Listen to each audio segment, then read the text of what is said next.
Norway have just announced themselves at the World Cup. Support from Müller-Wolfer, and in there was Haaland! Slipping it through for Haaland! Tries for it and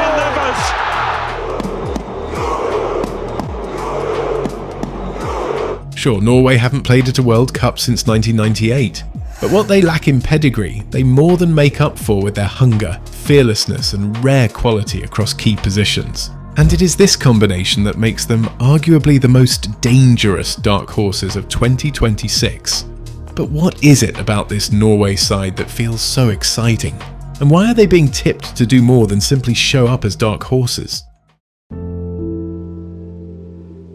For a country blessed with such world-class talent, it's almost unbelievable to think Norway had not qualified for a major tournament since Euro 2000, until now. Their return to the World Cup marks their first appearance since 1998, 28 years ago, when they were knocked out in the round of 16 by Italy. Coming off the bench that day was a young Ståle Solbakken, now the man leading them from the touchline as head coach.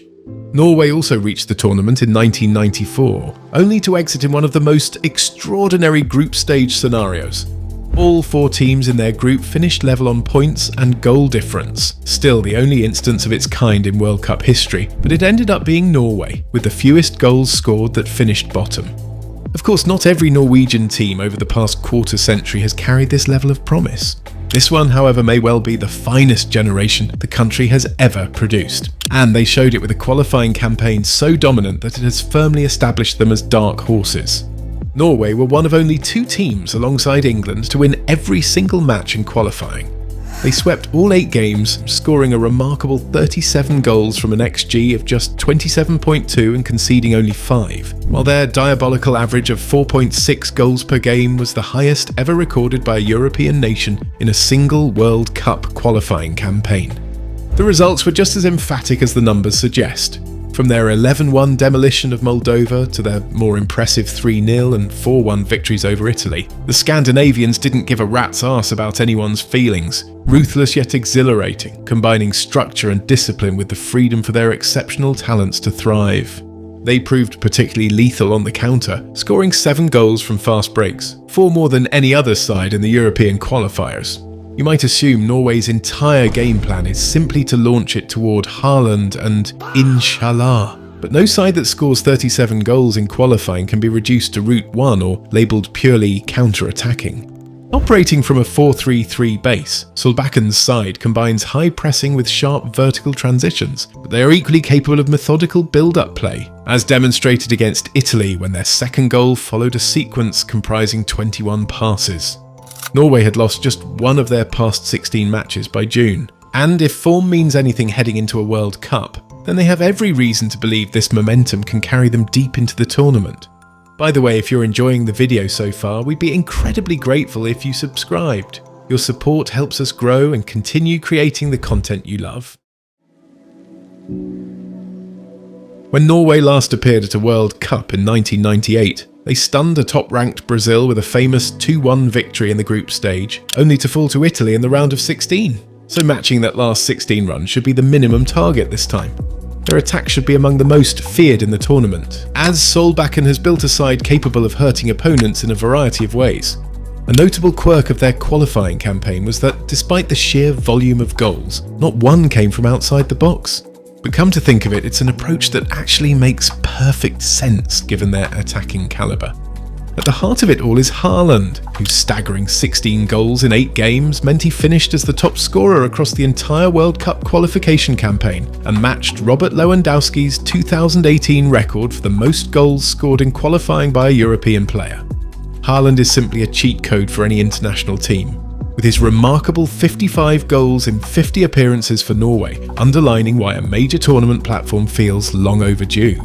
After claiming his 3rd Premier League Golden Boot in 4 seasons with Manchester City, he will know that Norway's hopes of a deep run hinge on him carrying that prolific form into the World Cup. He actually rose to the occasion. Important goal scoring is what he does best. 11 consecutive games now for Norway that he scored a goal. Behind him, Martin Ødegaard supplies creativity and imagination. The Arsenal captain and recent Premier League winner finished as Europe's leading assist provider in qualifying with 7, underlining his importance as Haaland's chief creator. The lingering question, however, is fitness. While he enjoyed a strong season at club level, Ødegaard featured in just 36 of Arsenal's 63 matches and missed all 6 of Norway's internationals between October 2025 and March 2026, a reminder that availability has so often been the only obstacle to his influence. That said, this Norway side is far from a two-man show, and any deep run will also depend heavily on the rest of the squad stepping up when it matters most. Norway are the joint tallest squad at the World Cup, a stat boosted in no small part by Alexander Sørloth.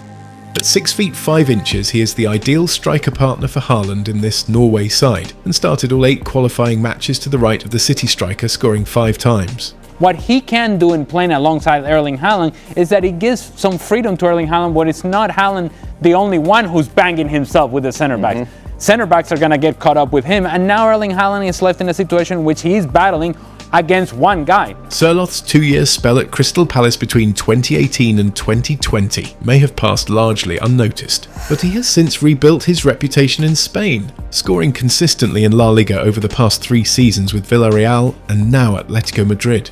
The 30-year-old's international goals record isn't bad either, placing him joint 3rd on Norway's all-time scoring list. The Palace connection continues with current Eagles striker Jørgen Strand Larsen, who has scored 6 goals in 28 appearances for his country, providing quality and depth behind Haaland and Sørloth. Beyond Ødegaard's creativity in midfield, Fulham's Sander Berge provides balance as both shield and tempo setter in front of the back 4, and his influence was clear during qualifying, where he ranked joint 3rd for line-breaking passes alongside the likes of Luka Modric and Frenkie de Jong, while recording more carries than any other player. Out wide, right-back Julian Ryerson is just as much an attacking weapon as a defender, having registered 18 assists in all competitions for Borussia Dortmund last season, including a diabolical 4 in a single match, thanks to his dangerous deliveries from open play and set pieces. It's almost as if Bro has assisted crosses turned on. On the opposite flank, 21-year-old Leipzig winger Antonio Nusa offers directness and flair. Equally comfortable hugging the touchline or cutting inside onto his stronger right foot, he combines dribbling ability with a sharp final ball, traits that once earned him the nickname the Norwegian Neymar, minus the injuries, of course. I think if you play with Haaland in the front, you need somebody outside who maybe is so good in a 1-against-1 that you always have to slide somebody out. That gives the freedom for Haaland in the middle. Add the pace and imagination of Fulham's Oscar Bob and Benfica's Andreas Schjelderup, and Norway's attacking options look richly stocked. There are further Premier League ties in Brentford centre-back Christopher Ayer and Wolves left-back David Müller-Wolf, while the squad's experience is further bolstered by 3 members of the Bodø Glimt side that famously reached the Champions League last season.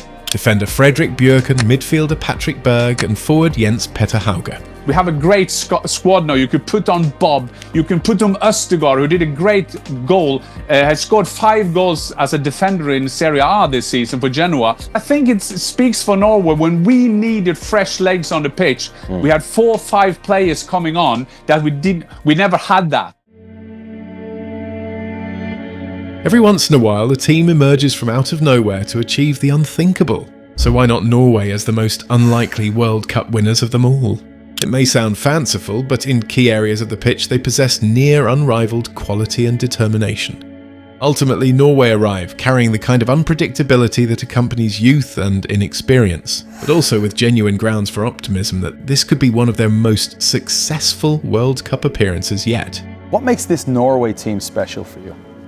I guess their beliefs on what they can achieve and with their fans, you know, but it's I think it's more the mentality of everything that makes the difference. If you enjoyed this video, like and subscribe for more content like this. Also, don't forget to hit the notifications bell so you never miss a beat. And with that, we'll see you in the next video.